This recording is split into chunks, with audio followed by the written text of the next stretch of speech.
Hey, OG, guess what? It's actually Monday on the Stacking Benjamin Show. Oh, you actually got that right. Okay. Yep, it is Monday. The good news is I know what day it is.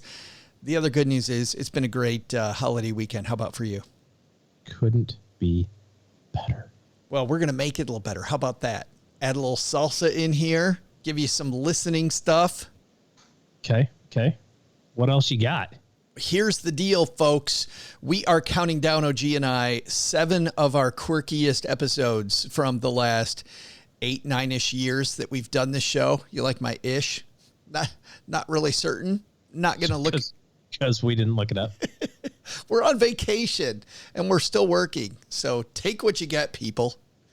Our number 7 that we did back on Friday of the quirkiest guests we've had on.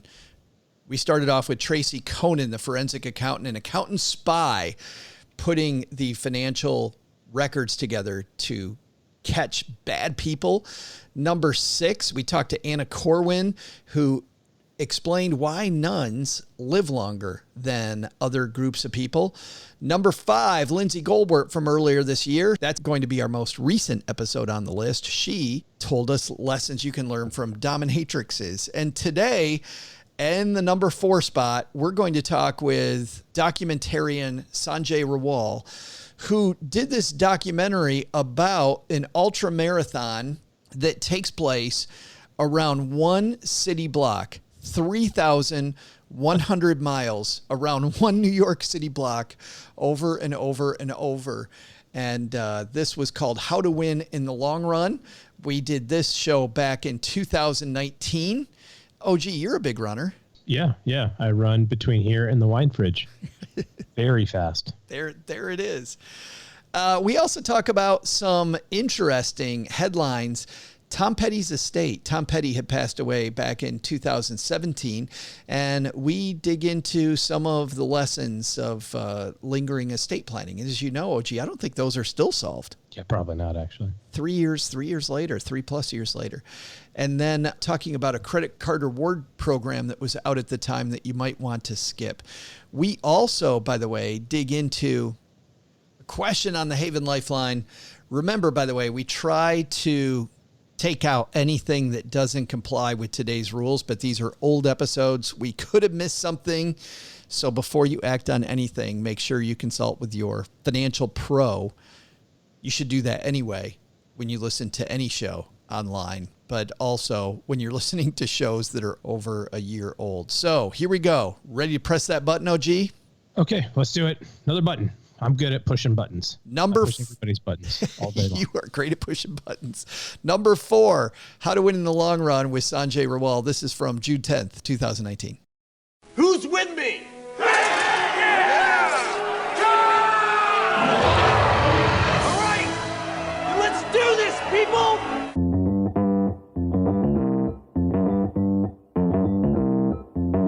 Live from Joe's mom's basement, it's the Stacking Benjamin Show.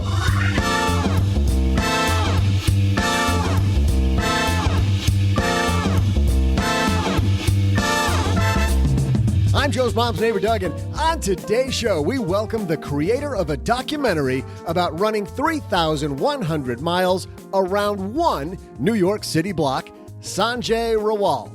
Plus, in our headline segment, there are estate problems with yet another deceased star. Who is it?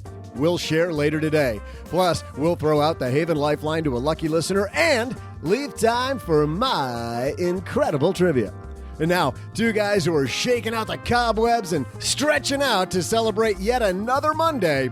It's Joe and O-G.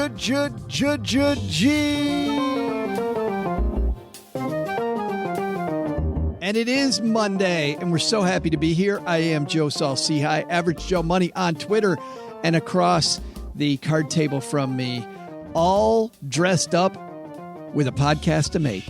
It's my good friend, the other guy, or as we call him, OG. Did you do your calisthenics this morning? Are you doing the push-up challenge? I'm not doing a push-up challenge. I am doing a detox, which is an absolute disaster. I recommend this. The worst thing imaginable. I recommend this to nobody. I like to retox. Those are the things I like to do most. Right. See how many Oreo cookies I can eat in 4 minutes? Yeah, exactly. Twinkies, you can do that with blueberry pie. There's all sorts of different things you can detox with. I heard that makes the body stronger because it's endurance, you know? Mm-hmm. It's seeing what like, how do I process an entire gallon of ice cream? Like, get to work, body. Let's see what happens. We got a show that won't be fast, and it will be thoughtful, but still a heck of a lot of fun, OG. Okay. We've got director Sanjay Rawal with us today.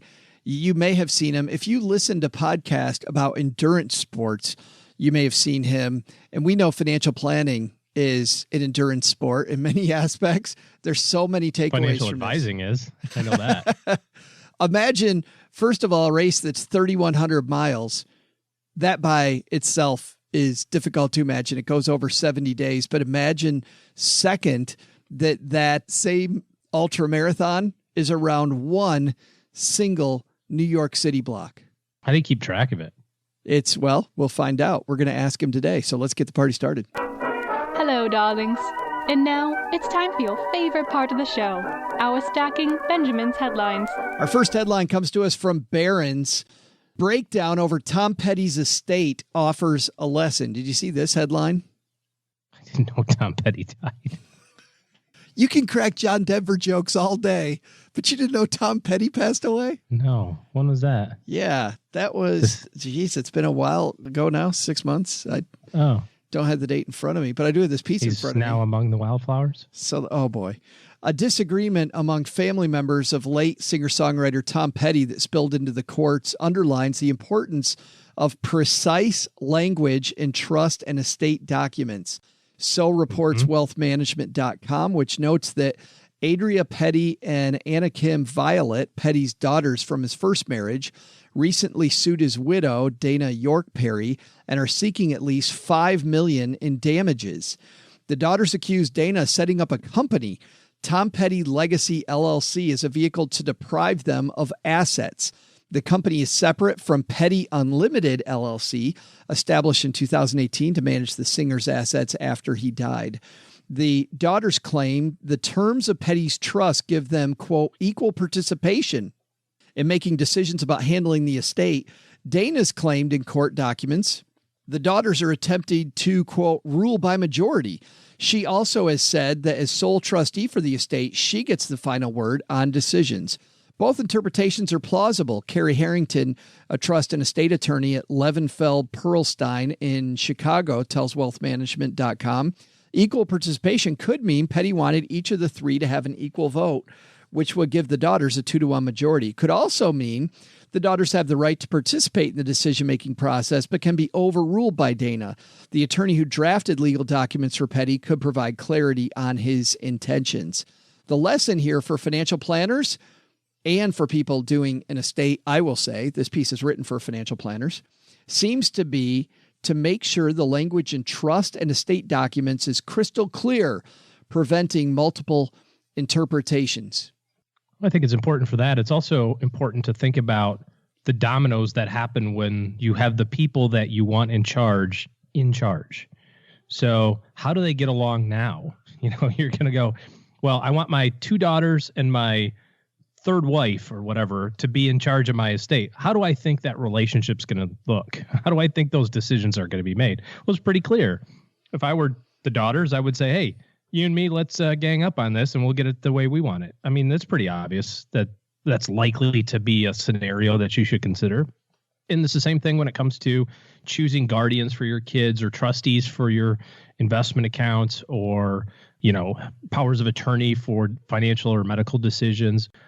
Likely you have kind of a succession line built in your estate plan, but let's talk about like how those different people in succession work together and make sure that there's no ulterior motives.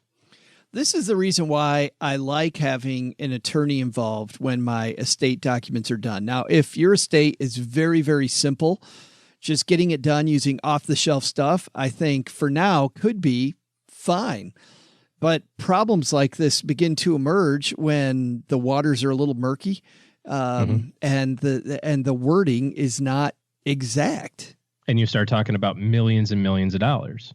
But not even millions and millions of dollars. I mean, it could be thousands and thousands of dollars. And if you've got a second marriage, kids by the first marriage who don't like your new spouse, and you pass away, and you use ambiguous language in your estate documents because you went with off-the-shelf stuff instead of having an attorney involved, now you got problems. In this case, it appears that the attorneys may be able to give some clarification around what they thought Petty meant. Still, I don't know the legality of the attorney's interpretation. Like how much worth does the court give that? You know, that's really important. I think the other thing to mention here is when it comes to an estate plan, everybody's in such a darn hurry. Did you notice that too? Like, hey, grandma died. We got to sell her house tomorrow. It's like, just take your time. You want to take the time, especially these estate planning documents are, tens of pages, if not hundreds of pages long. There's no sense in hurrying through it because sometimes you can make a mistake in there that you can't undo. And you go, oh, well, if I would have read to chapter 12, I would have figured out that I shouldn't have done what I did in chapter 8, or that didn't apply or whatever the case may be, because everybody's in such a gosh darn hurry. I think there really is such limited things that you have to make immediate decisions on that you can afford yourself a fairly decent amount of time to make sure you do it the right way. Our second headline comes to us from Market Watch. This is written by Jacob Passy. This is one credit card rewards program you might want to skip. So for OG, who's collecting every reward program out there, one of everything, you might want to skip this one. Two of some things. The Pedal Visa cards geared toward people who are new to credit or have a limited credit history, but a new rewards program launched by the card could end up becoming a roadblock for people looking to improve their credit score, experts say. Pedal, which has received backing from PayPal co-founder and entrepreneur Peter Thiel, launched the card last October in partnership with WebBank. It's designed to appeal to people with weak credit or no credit history. Consumers don't even need a credit score to sign up, nor do they need to make an upfront deposit to secure the card. Instead, the company looks at consumers', quote, digital financial records to determine their creditworthiness.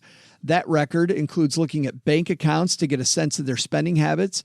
If they do have a credit score, then that may factor into their approval. Consequently, people who have a history of missed payments or bankruptcy might be denied.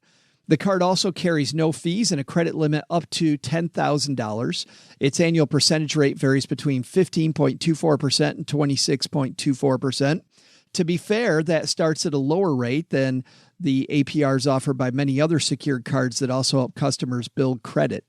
The Discover It secured card, for example, has a standard variable APR of 25.24.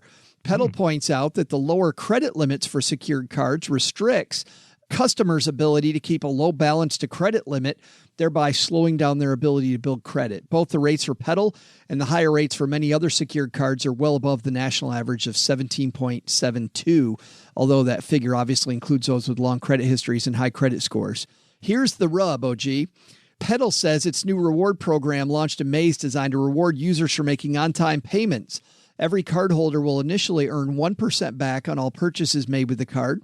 After paying on time for 6 months, the rate will increase to 1.25% back. And after another 6 months, it increases to 1.5% back, which is the most cardholders can earn. Our goal here is to incentivize on-time payments, yada, yada, yada. But some consumers may want to approach this concept with caution, the piece says. By their nature, credit card reward programs can encourage people to spend beyond their means, financial experts say. Reward programs tend to cause people to overuse their credit cards and eventually end up carrying a balance when they didn't mean to, said Luis Rosa, a certified financial planner in Henderson, Nevada. People tend to charge everything they can on their credit cards in order to take advantage of the point rewards. Meanwhile, the money in their checking accounts higher than it normally would be. This can cause a false sense of the available money in the checking account. I like both of those, OG. I think it's a good time for us to remind people that while we'll talk about credit reward programs sometimes here on the show and talk about them favorably, man, this is a big case of know yourself. And maybe if you're somebody just establishing credit card reward program might be a little far. I've seen this happen many times when companies come out with a new program, right? Get 100,000 points for doing this. You got to spend $10,000 in the first 3 months. Well, if you don't normally spend $3,500 a month on your credit card, you want that 100,000 points. So you go out trying to find something to do that with. And now you end up with a balance. And as if you have 1 month of interest payments, you pretty much have eaten up an entire year's worth of probably more than a year's worth of reward point value, and you lose money on the deal. So sometimes it's better to just pay cash for stuff. I mean, I don't necessarily mean cash, but I mean, if you're saying, well, if I could get this new credit card and I can get 50,000 miles, I can go on a free trip. It's like, well, yeah, but it's going to cost you $400 in interest to do it. Why don't you just buy a $99 ticket on Southwest? It'd still save you $200, going around trip. So don't walk around tripping over dollars to pick up pennies, I guess, is the way I read into that. Yeah, it's so difficult when they make these rewards sound great. And if you're somebody that spends any time at all online, OG, these travel hackers make it sound really exciting. Super easy. So probably the most notable person in this space right now is the points guy, Brian, whatever his last name is, I can't remember. And he just started a video blog, a vlog on YouTube. And one of the most interesting questions, I guess, that he gets is, tell us your points balance, right? You do all this stuff on points, tell us your points balance. Well, he showed his points history for the last 12 months with American Express. And he says, we have 1.7 million American Express points right now. And we have another 1.6 million that are pending for the next statement. He said in the last year, we've earned 18 million points. Oh, my goodness. Okay. So when you see Brian Kelly, is that his last name, I think? Brian, when you see him in a first class seat in an Emirates airline that costs $32,000, and he's like, I got this all in points. Yeah, the dude spends 18 million a year on his Amex card. I mean, that is probably 100 times more than most people spend. So it's going to take you a lifetime to get enough points to do the same stuff in the same tempo that you see everybody doing. But remember, it's his job to tell you how easy it is to spend your Amex points, or Sure. how easy it is to spend your Chase points. And look, you can, if you have enough Chase points, you can go to this cool thing and look how awesome this is, and champagne and, that sort of thing. It was really kind of eye-opening for me to have him recognize that his operation includes 70 full-time people. Yeah. And running $1 million a month on his American Express card, among other things. Yeah. That's a straight up very large small business that he's running. Yeah. And you can't compare yourself when you see somebody on Instagram, or you can, you see these blog articles of, hey, I went on this 2-week trip for free. It's easy for him to accumulate 1 million points to do that because, he's got the revenue to support it in his business, and he's got, 70 people spending. You have you and your spouse, or maybe you, your spouse, and your kid. So beware keeping up with the Jones. I think that's definitely takeaway number one from this piece. Takeaway number two from the first piece about Tom Petty. Before you go do the estate plan the cheap way, I think remember, specific language matters when it comes to making sure that your estate is taken care of in the right way.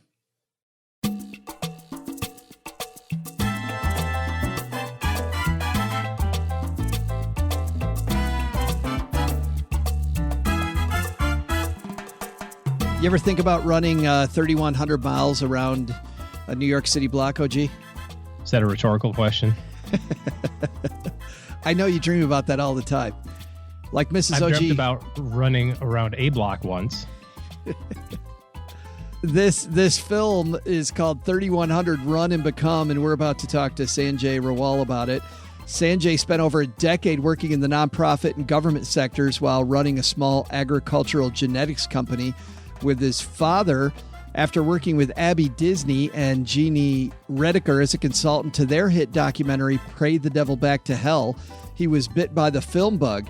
His first short, Ocean Monk, took the Best Short Doc Prize at the 2010 St. Louis Film Festival. His second film, Challenging Impossibility, premiered at the Tribeca Film Festival and played in 75 more, winning a number of awards. Food Chains is his first feature. This movie, 3,100 Run and Become, has so much to do with financial planning. I'm sure, OG, you and I will have something to say about it afterwards, but for now, let's talk to director Sanjay Rawal. And coming down the stairs to the basement, it's our new friend Sanjay Rawal. How are you, man? Joe, I'm doing great. Thank you very much for having me down here. How long have you been a runner? I started running competitively when I was 15 years old, and I ran track in high school and a little bit in college, and it was all about winning in those days. And now I've found different reasons to run. That's what I was going to say. It's really transformed for you. When did you make the transition from running to win to running really as a part of your life? To be honest, it was only during the process of making the movie 3100 Run and Become. I'd always known that there was a deeper purpose in running, and not just a psychological purpose, but a spiritual purpose. And I hadn't really found words or seen that put into action until I started spending time with runners from the Southwest, particularly the Navajo Nation. So you were first introduced to these. How were you introduced to the Navajo runners? Interestingly enough, I was a student of an Indian spiritual teacher, Sri Chinmoy, and I went down a rabbit hole on Native American running and was pointed to a group called Wings of America based in Santa Fe. As it happened, Wings of America was co-founded by a fellow student of Sri Chinmoy, and I didn't even know that. So I kind of bounced all around the United States only to find the closest possible connection. Have you always been a documentarian? I used to work in human rights, and then I worked in finance for a little bit. And, after a while, having spent a lot of time overseas, I collected stories, and I realized that some of the stories that I'd been told were things that possibly could inspire people. Part of the reason I wanted to talk to you, because ostensibly this is a financial show, is because of the fact that a lot of the people in this film, they're not chasing money, as you know, Sanjay. They're chasing something else. There's this spiritualness, this fulfillment that they're chasing. What is it, do you think, that they're really chasing if it's not about money? So as you know, the film is based on the world's longest running race, which is 3,100 miles. It's held on a half-mile block sidewalk loop in New York City, and competitors are required to do about 60 miles a day, 59 miles a day at least, to finish within the 52-day window. There's no glamour. There's no trophy. You get a cake at the end and a pat on the back. And it's a great question. Why do people do this? The film explores the elemental spiritual side of nature and human nature. People do that race because it unlocks something that's very, very difficult for people to unlock in day-to-day life. It puts them in touch with a part of themselves where, if you can imagine what an incredible state it would be in to be happy and joyful and blissful when you're pounding out 60 miles a day. I mean, it seems unfathomable, but that's the reason why people do that race. And I wanted to find that place within myself and learn how to get there through these runners. So this is as much a spiritual journey for you as it was about making a movie. But, to be honest, my last movie was a film on farm workers called Food Chains that I did with Eva Longoria. And I spent 2 years basically filming in tiny American farm worker towns, just gorging myself on the best Mexican food possible. And I needed something to get back in shape, to be honest. So how did you first hear about the 3100? I moved to New York after graduating Cal in 1997, and I just ended up in a neighborhood that placed me about a mile away from the course of the 3,100-mile race. And the summer I moved to New York City was the summer that race started, and it scared the living daylights out of me. I was a track runner, not even a marathoner. I didn't know how and why anybody would do that. And I'd made some friends who ran that race, and I saw them coming back every year or every other year. And at least as far as I knew, they were normal people. They were nice people. They weren't like freaks of nature or just like Navy SEAL types. And I realized they weren't doing it for any other reason than it was making them better people. And that blew my mind because I never ran to become a better person. Where are the roots of the race from? Because this race, my understanding is this race has very, very deep roots. In the late 1800s, there was this phenomenon called pedestrianism, where people would pay or would bet on people walking around a quarter-mile loop in Madison Square Garden and to see who could run or walk the most miles in a week, in 6 days, actually. And the founder of the New York City Marathon, Fred Lebow, and the Indian spiritual teacher who lived in New York, Sri Chinmoy, in 1986 decided together to kind of relaunch a 6-day race. Marathoning was counterculture in the 70s. Ultra-distance multi-day races became counterculture in the 80s. And both Sri Chinmoy and Fred soon saw that runners wanted more than just 6 days. So they pushed to 10 days and to 1,000 miles, to 1,300 miles. In 1996, there was a 2,700-mile race. And in 1997, Sri Chinmoy pushed it to 3,100 miles, which is the officially the longest certified race in the world. Is that why it's 3,100 miles is just to be the longest race? You know, he kept having to come up with arbitrary numbers. After the 6th day, it just jumped to 10. And then he made a 1,300-mile race because he came to the U.S. from India first on April 13th. And then he decided to push it to 2,700 because he was born on August 27th. And then when people wanted more, you know, he was born in 1931, so it was pushed to 3,100. Thankfully, there's no other higher numbers kind of in his own life. So it stopped at that. You start the film following this runner from Finland, who's a phenomenal runner. How do you pronounce his name, Sanjay? Esprihinal? That's perfect. All right. And how did you first get introduced to him? So he was one of the people that I saw coming back to the race summer after summer after summer. And when we filmed the movie in 2016, he had already done the 3,100-mile race 13 times. That's crazy. There's another woman named Suprabha Beckard, American woman from Washington, D.C., who had done it 13 times. But get this. Esprihinal ran the 6-day race in New York, the 10-day race, a 1,000-mile race, a 1,300-mile race, and the 3,100-mile race. He has logged more than 53,000 racing miles on the streets and parks of New York City. That's like racing a marathon a weekend for 39 years. Or that's like doing 100 miles a week for 10 straight years. And these are all racing miles. So he's a paperboy. He's a postman in Finland, which is how he logs, 8 to 10 hours of fast walking a day, 5 days a week.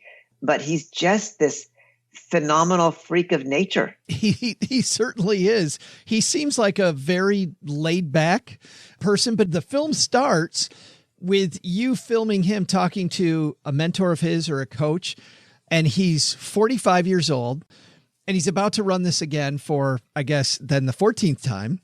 And he's saying he doesn't want to run anymore, that that he actually wants to stop running. But it seems like, Sanjay, there's this piece of him that can't stop. I got the feeling during the film that this guy will never stop running. He's coming back this summer, 2019, to do the race for the 15th time. And that's the crux of the movie, right? As you know from having kindly watched it, there's a part of him that wants to win. But there's a part of him that knows that there's something much deeper in the race. And his reason for running cannot be to win. It has to be to challenge himself, to learn about himself.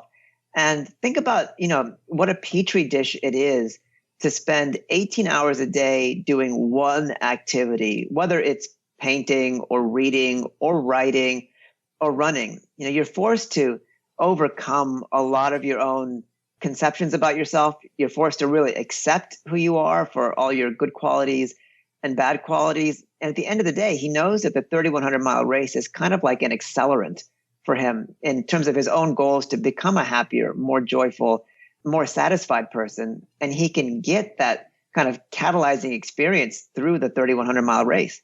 And that's why he keeps coming back. Yeah, I want to get back to that in just a second, because there's another person who you follow later on who brings me to a couple philosophical questions. But before we do that, I want to play just a small clip from the film. The film, by the way, again, the name is 3,100 Run and Become. And this is the race director talking to the entrance, I believe, maybe, what is it, Sanjay, the day before the race happens? Is it the... Exactly. Okay. So we welcome everyone to the 20th annual Sri Chinmoy Self-Transcendence 3,100-mile race.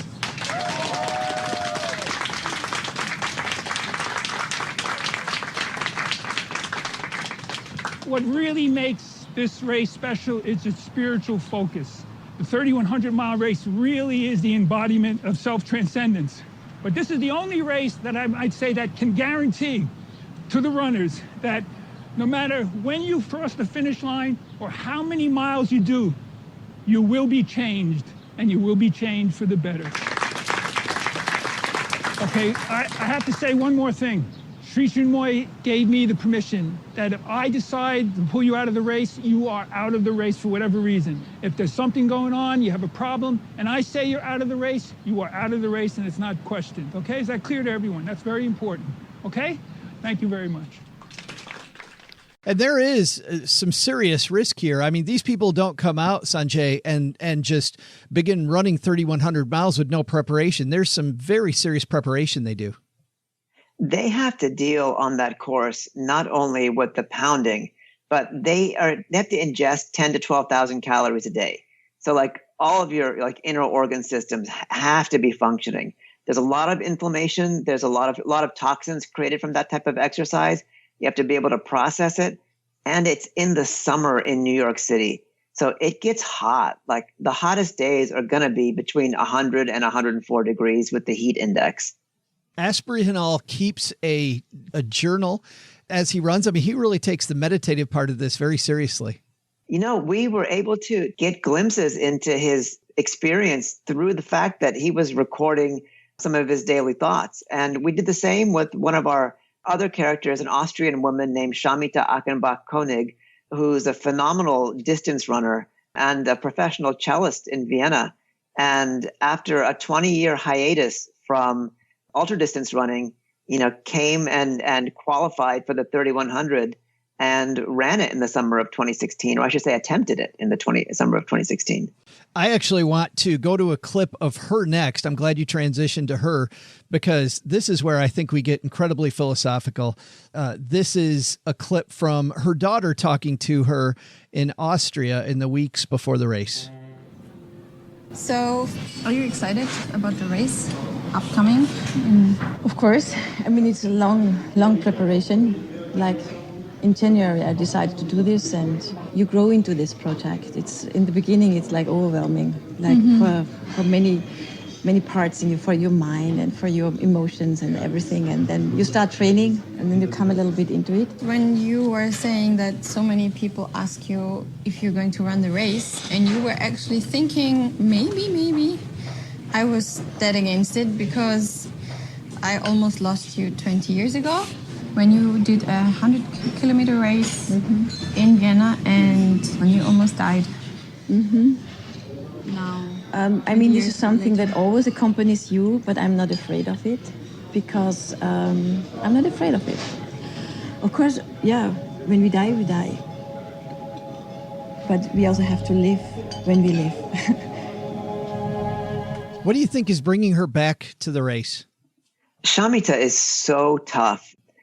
The reason why I loved her as a character is, we all have this kind of like this concept of like the male mountain climber ascending the Himalayas and, perhaps with a weeping wife and a weeping child at home, maybe this would be the last time they ever see each other and the man is off to conquer the mountain. Shamita has that same type of personality where she has a goal and like the mountain is calling her and hence the 3,100 mile race and that achievement is calling her. And she knows that like everyone in the race, she's got a weakness. It just happens that her weakness is the heat. She almost died in a race in, I believe 1996, 1997 because of overheating. At the same time, she feels like she can overcome that with enough discipline, enough preparation. And despite the fact that, this could be an ultimately deadly endeavor, she does it. We tend to think of men as heroes when they do that. And here, maybe somebody thinks that she's abandoning her family, but she's very much, an alpha female and feels that, her daughter and her husband will be better people if she sticks to her own intentions and aspirations. Showing her as a musician was important to me because have you read The Philosophy Flow? I have. Yeah, I have actually. And it seems like there's this practice for people that don't know about flow, and it's a phenomenal book. And I'm not going to get his name, Mikhail, big name, but I will link to it in the show notes because I think it's important. You know, he studies musicians and looks at the fact that they will practice hours and hours and hours and hours. And yet, you know, people don't appreciate the symphony. They don't appreciate musicians in the symphony. And yet they will practice and practice and practice. And it doesn't seem to me, Sanjay, to be a stretch that she's a musician really looking at flow. And then this 3,100-mile race, which really, it seems like for a lot of the participants, is getting back into this philosophical state of flow, this perfect being. That's absolutely true. I think one of the difficulties that she actually had in the race was that she was so mentally disciplined, and she could almost project her success. And in many races that she had run in many aspects of her life, she could enter that flow, but there wasn't an antagonist as powerful in those experiences as the weather. And in fact, in the summer of 2016, the first 3 weeks of the race were uncharacteristically cold, and it was great for the runners. But then when it got hot, it got really, really, really hot. And she and a lot of the other runners were forced to alter their game plan. It's as if the flow state took an absolutely unexpected 90-degree turn, and you saw your goal ahead of you within reach. I mean, it's like a mountain climber. You see the goal ahead of you. You see the summit 100 feet away, but to get there, you might have to backtrack hundreds of yards back and forth to get to that summit. And so the heat was that unexpected right turn. And her fate in the movie depended on how well she was able to follow and chase that flow. And people will have to see the movie to find out, you know, how well she did. Well, and there's one other thing we won't tell people about, which is how it finishes. But did you expect it to go like that? You know, as you know, the race came down effectively to the wire. Yeah. Where there was really like not literally a photo finish, but in terms of percentages, there were just a few miles separating number one and number two, and they both gave it their all in the 24 hours before that finish line. It's as if you were running from San Francisco to New York and you saw the winner crossing the bridge into Manhattan, and you could see him and you chased him all the way across the US. It was that close. And, you know, both of the runners in those positions were really going beyond their own personal capacities. And at the end, they had to be happy with the results. You know, they had to be happy with the fact that they blew past their own limitations. They literally transcended. And so in that experience, what does it mean to be first and second? It's so phenomenal. And it's funny, if you've reached this part of the interview, and in fact, I'm out of time, but if you've reached this part of the interview and you're wondering, what does that have to do with money? This is so much to do with goal setting and what's life all about. And why are we accumulating money anyway? There's so much in here that is so much to do with the stuff we talk about every day. I just thought it was phenomenal. I would encourage people to go to the website, 3100 Film. It's the number 3100film.com. I want to ask you something about the website, by the way. Right on the front, you have a pledge that people can take for runners. And I was wondering why. Was it just for people to get their own little experience themselves, their own little taste of what these people are going through? So we have two levels, which are completely different from one another. It's like, you know, run 3,100 seconds a day for a certain number of days, or try to log 3,100 miles in a year. 3,100 miles in a year is effectively, you know, more or less 55 miles, 60 miles a week for the 52 weeks in a year. And it just tells you how long of a distance that is. Yeah, both of those are not easy for the average person who doesn't run a lot. No, and it shows you that, like, most of us are lucky to run 3,100 miles across 2, 3, 4, or 5 years, unless you're a ultra committed ultra runner like your wife is. It's the distance between San Francisco and New York on roads, or London and Damascus in Europe. It's a long ways. And these people pound it out in less than 2 months. That's so amazing. Where can we watch the film if we want to invite friends over and have a viewing party? Oh, I mean, that'd be awesome. The film's available on iTunes, on Amazon, and Google Play in the US and Canada, and actually a number of countries as well. That's awesome. And you know what? We'll link to all those sources on our show notes page at stackingbenjamins.com.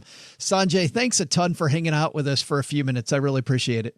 Oh, I'm so excited. And one of these days, if people don't know already what a closet ultra runner you are, they should. You should do a whole episode with your wife and all of your own like running exploits. As I've told you previously, if I run 26.3 miles, something went seriously wrong.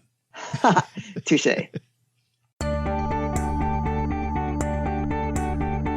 Hey there, trivia fans. I'm Joe's mom's neighbor, Doug, and today we're going to pay tribute to our namesake, the original stacker, Benjamin Franklin.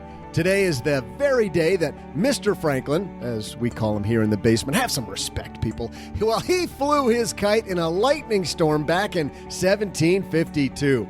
Old Ben is known for plenty of things, such as being a founding father of this country, yeah, no big deal, accomplishing plenty of science experiments, and get this, creating a musical device known as a glass harmonica, which was played by the likes of Marie Antoinette, Mozart, and Beethoven. I haven't even mentioned his greatest accomplishment. He was also a French fashion icon, just like me. But all that aside, let's return to our roots with today's trivia question. Keeping Benjamin Franklin in mind, who is the only other founding father featured on U.S. currency that was not El Presidente? I'll be back with your answer in just a moment.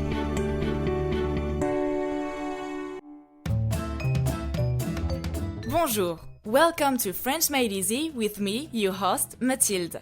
Today, I'm joined by certified financial planner Devin Carroll, and together we will share a popular and simple French phrase so you too can use it in your own life. Sound easy? Sure. Today's phrase is mutual funds with high fees make me uncomfortable, Larry. In French, you would say this popular phrase just like this. Larry, les fonds de placement avec des frais élevés me mettent mal à l'aise. Once again. Larry, les fonds de placement avec des frais élevés me mettent mal à l'aise.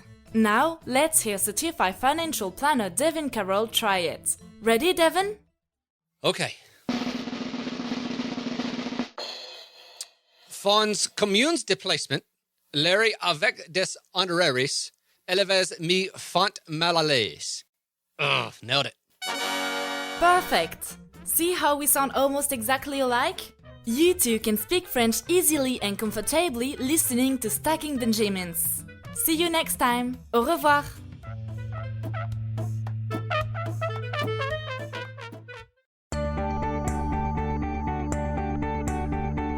Welcome back to my trivia, Franklinistas. I'm sure that's what the French used to call their beloved American friend. And that they're not talking about me, they're talking about, Ben Franklin. Anyway, I'm Joe's mom's neighbor, Doug, and before the break, we were talking all about Franklin's different accomplishments. And while I'm totally stoked that we can talk about the original stacker today, our trivia is about a different founding father. Before the break, I asked you this question. Who is the only other founding father featured on U.S. currency that was not a U.S. president? The answer? Someone call up Lin-Manuel and tell him we're not throwing away our shop, because featured on the $10 bill is none other than Washington's right-hand dude, Alexander Hamilton. But we won't be the ones telling that story. That's for Broadway and, now theaters across the country. And anyway, see ya! Big thanks to Sanjay for hanging out. I like this analogy of the ultramarathon because I don't like the analogy of ultramarathons. I think we all want our credit card debt paid off today. We're excited about our goals today. We want it now. The fact that this is an ultramarathon and that maybe having systems and monitoring, like as they're monitoring their food intake over time, they're monitoring their rest levels over time. I mean, all this stuff. Yeah. Well, it's really important to recognize that you just can't go from 0 to 60. On an earlier episode, I talked about everybody wants to do steps 9, 10, 11, 12 of the pyramid because those are the really fun ones. And still to this day, people will say, hey, I know I don't have a cash reserve built, but I really want to buy investment property in real estate. I haven't paid off all my credit card debt, but I feel I'm missing out by not putting money in my Roth. Should I max that out instead of paying off my credit card debt? You have to do things in a very specific order to build the foundation that allows you the freedom to do those other next level things.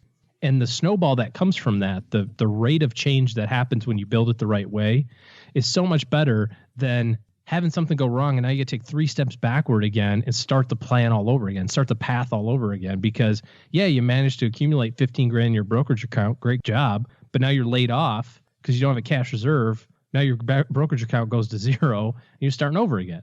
So when it comes to personal financial planning, I guess I can sign off on the ultramarathon analogy. Maybe. Yeah. I can't imagine anybody doing this though.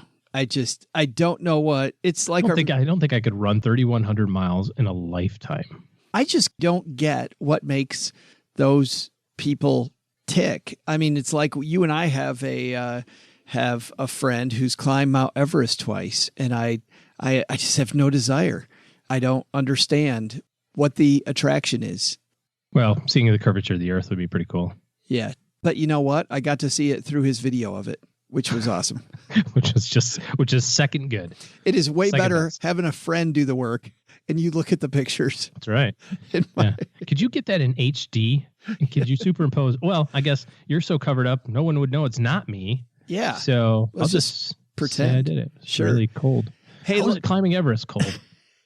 Hey, let's throw out the Haven Lifeline and tackle some of life's most important questions. Our friends at Haven Life Insurance Agency, they put what you value first, and we went to some of our friends and asked them what they value first. And Aaron in our Facebook group said California weather and palm trees. Pretty good combo. Yeah. In fairness, it was still winter when these were written, but heck, I'll take palm trees any day. It's actually your loved ones and your time, but having loved ones' time and palm trees, all good. It's why they've made buying quality term life insurance actually simple. Head to stackingbenjamins.com/Haven Life now for a free quote. Their application's simple and online. You get an instant coverage decision. Prices are affordable. Policies are issued by parent company Mass Mutual, more than 160-year-old insurer. Today, we're saying hi to our friend Jason, throwing out the lifeline to him. Hey, Jason. Hey guys, appreciate the show. I'm one of those fiery millennials, and I've been contributing to the Roth 401k and hope to retire in my 40s. So I'm wondering the contributions that I made to Roth 401k. If I roll that Roth 401k over to a Roth IRA or convert it to a Roth IRA, will I be able to take the contributions out tax and penalty free in my 40s, pre-59 and a half? Will there be any problem doing that? Would the 5-year conversion rule apply when rolling a Roth 401k to a Roth IRA? I know I probably won't be able to touch the earnings, but what about the contributions that I made while to the Roth 401k? All right. Appreciate all the help. Thanks. Bye. There's a good question. When you take money out of a Roth IRA, after 5 years, of course, the contributions can come out pre-59 and a half because you put them in. So what's the ruling about money in a Roth 401k? Hey, Jason, thanks for taking the time to call in. So if you're contributing to a Roth 401k and then you subsequently retire pre-59 and a half, and then you roll it into a Roth IRA, how do you get the money out if you want an early retirement? Well, the interesting thing is that Roth 401ks have a different 5-year time horizon than regular Roth IRAs. A Roth IRA doesn't matter how many Roth IRAs you have. It's the first one you open, starts that 5-year clock, and we count that 5 years for distributions of principal tax-free. A Roth 401k, however, starts a 5-year clock every job you have. So if you move from job to job and you transfer that 401k money into the new 401k, you've started that 5-year clock over again with those dollars. So as long as you move it from a 401k to an IRA, then the 401k dollars will take the same time horizon, so to speak, of the other dollars in the IRA. So let's say, for example, that you retire in 2020, you've been contributing to a Roth 401k for 10 years, and you do not have a Roth IRA open. And now you are retiring and you're moving your money into a Roth IRA. Now you will have a 5-year waiting period in order to withdraw the principal without penalty. If you already have an existing Roth IRA, let's say that this year you started a Roth in 2019, you have 4 years to go. And if you have already had a Roth and you started a Roth way back in 2006, you've already met the 5-year period, obviously, because it's been, 15 years. Then when you put that money from the 401k into the IRA, those dollars are assumed to have also met the 5-year period.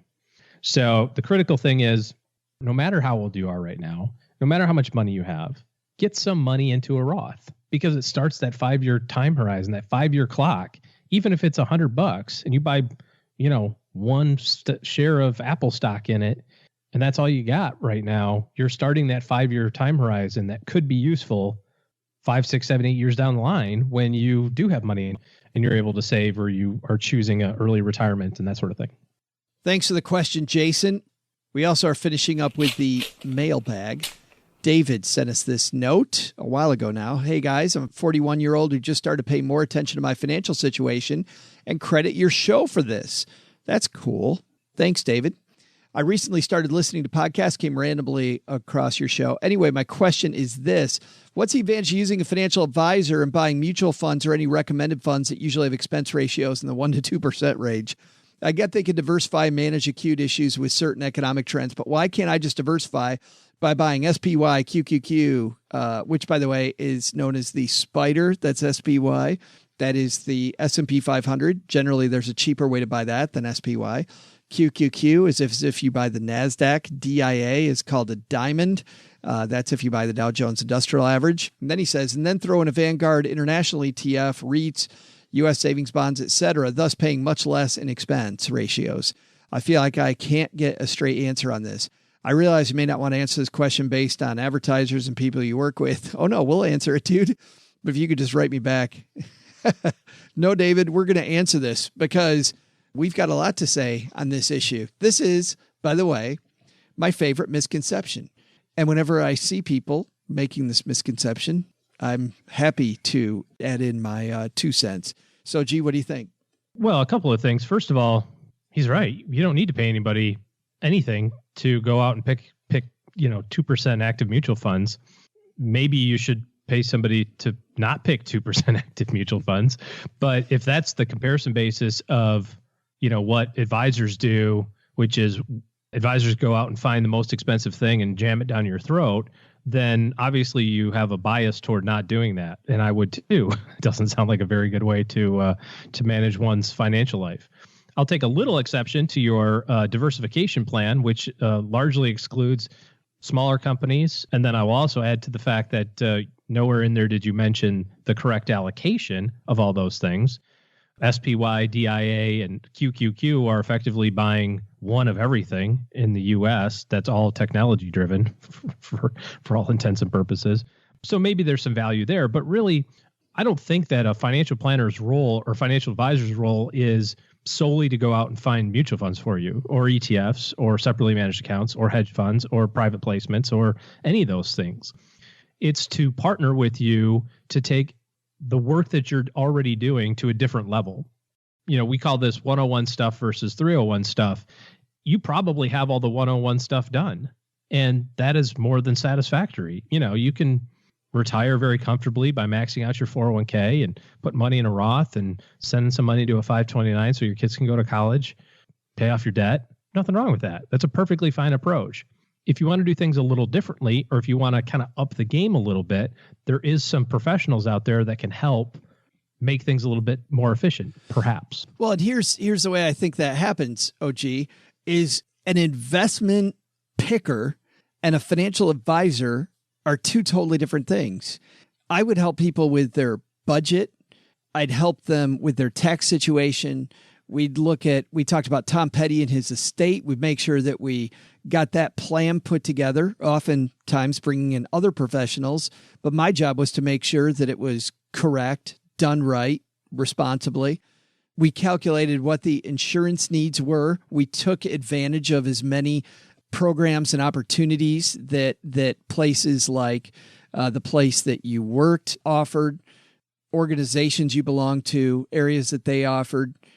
We looked into strategies for education, not getting ripped off by car dealers, I mean, it was buying a house the right way, how all these strategies dovetail on your behalf is what a good financial advisor does, which is why I get frustrated when I see people say, well, my advisor got mediocre returns, so I fired them and I got a better. Good for you, man. That's not what I did. When I was a financial planner, it wasn't anywhere close to what I did. So the fact that you hired a financial advisor and used them to do the one little thing that you could probably do yourself. Well, here's the ultimate question I think you have to ask yourself, and really only the consumer can answer this. And the work that financial planners do is not very linear. You might say, well, this year we met 6 times and we did all this stuff, and next year we only talked once and really wouldn't do anything and that sort of thing. So it's not a linear, time for time type of relationship. But this is kind of the question that I've always come back to year after year is, assuming that it costs approximately 1% of the money that you have to work with a professional, which is kind of the going rate. Agree that that's too high, too low, whatever, but that's just kind of where it is nationally.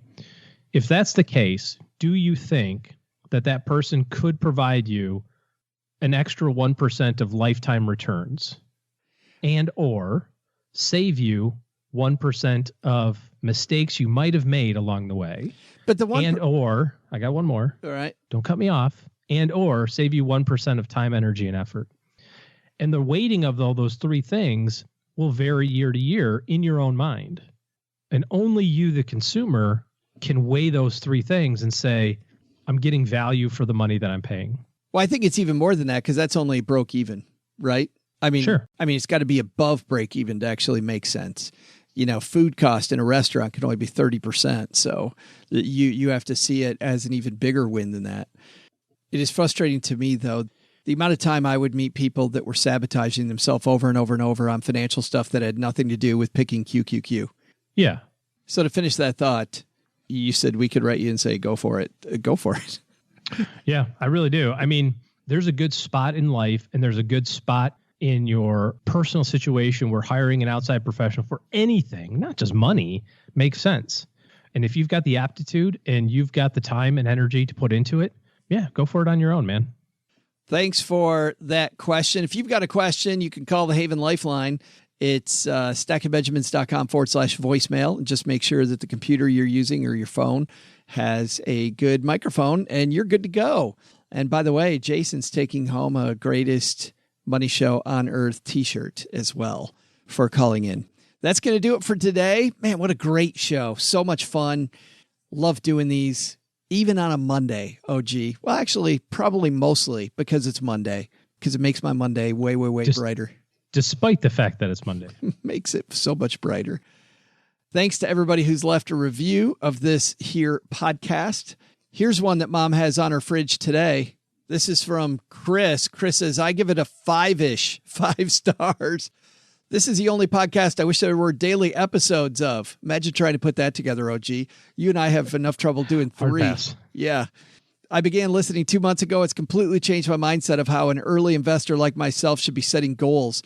While the Jim Cramers of the world boast about hot takes on how to gamble, Joe and the other guy give realistic and relatable advice on how to set myself up for success.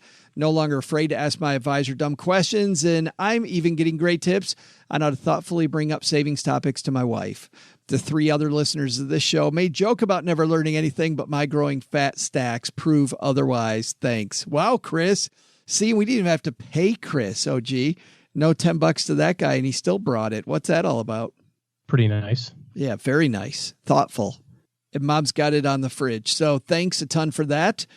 But at this point in the show, let's turn it over maybe scarily to Doug. Doug, what should we have learned, if we learned anything at all, on today's episode? So what did we learn today? First, take some advice from Sanjay Rawal and think about what pushes you to do more. Maybe it's not running 3,100 miles around a block in New York City, but could be something. Push yourself, but most importantly, enjoy the ride. Second, how about a lesson from Tom Petty's family? Get your estate plan in order and stat. But the big lesson? Don't show Joe's mom pictures of Ben Franklin. She keeps thinking Ben was somebody she went to high school with. What's that? No, Mom, Mom, I'm telling you, he's just a couple years older than you. Wow. Big thanks to Sanjay Rawal for joining us. Check out his film, 3100 Run and Become, at 3100film.com. That's 3100film.com. This show was created by Joe Salsihai, produced by Richie Rutter-Reese, and engineered by the amazing Steve Stewart. Online, visit us on Twitter at @SBenjaminsCast or on our Facebook page. I'm Joe's mom's neighbor, Doug, and I'm pretty much the guy in charge of everything around here. Trust me, this well-oiled machine didn't get like this all by itself. SB Podcasts may receive payment on the show from sponsors and guests in the form of books, giveaway items, discounts, or other remuneration. There's no way you would take advice from these dorks, but like Joe's mom always says, don't take advice from people you don't know. This show is for entertainment purposes only, and before making any financial moves, consult with a real financial advisor.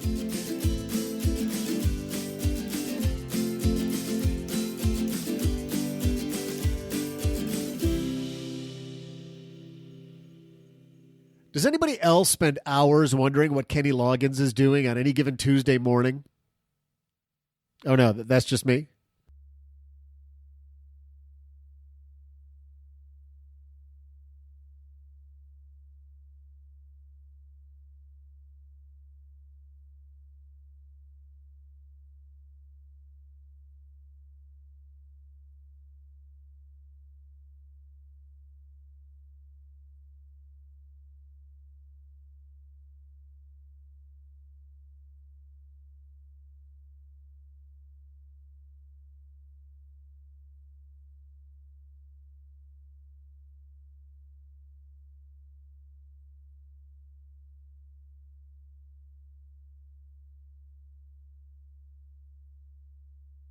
So I'm doing this detox, and my energy level is all over the place.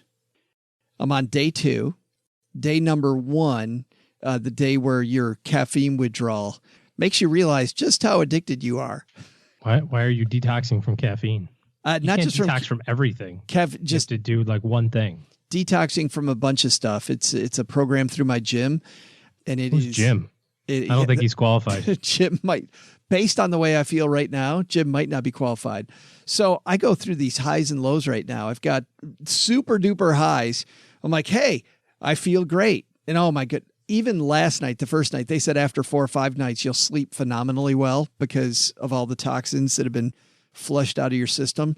Well, isn't that what your liver and kidneys are supposed to do? That you're actually doing a cleansing of your liver and kidneys during this process. Yes.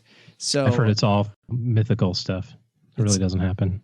Well, apparently I don't know. It seems to be working. Feeling good though? Because, well, when I feel good, but halfway through this episode, even I went, whoa, hey there. All of a sudden, a little bit more trouble concentrating. Note to self, cancel Joe's wine subscription for his birthday. I know. Send him carrot sticks instead. When you realize all this stuff, not good. Detox to retox, baby. Got to get ready to go. You know, it's funny. I had a friend in Texas who became a deacon of his church. And while he was a deacon, they discouraged drinking generally.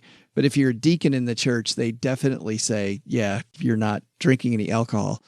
And so for the 2 years that he was a deacon. But the bad news, I think he kind of missed the point because at the end of it, he binged for like 6 weeks straight, like a bender. He had the biggest party the day after where he just got hammered on, It's my deacon retirement party. Yeah, like 3 drinks. I'm like, I don't think this is the message. I don't think that is the benefit of detoxing is that you get the opportunity to be a cheap date for a while again. Experience that. Yeah. I don't know. I have to say I've heard that day 4 you feel great, but crossing that moat, oh Lord. You should have just a couple chocolate chip cookies to like get the shakes out.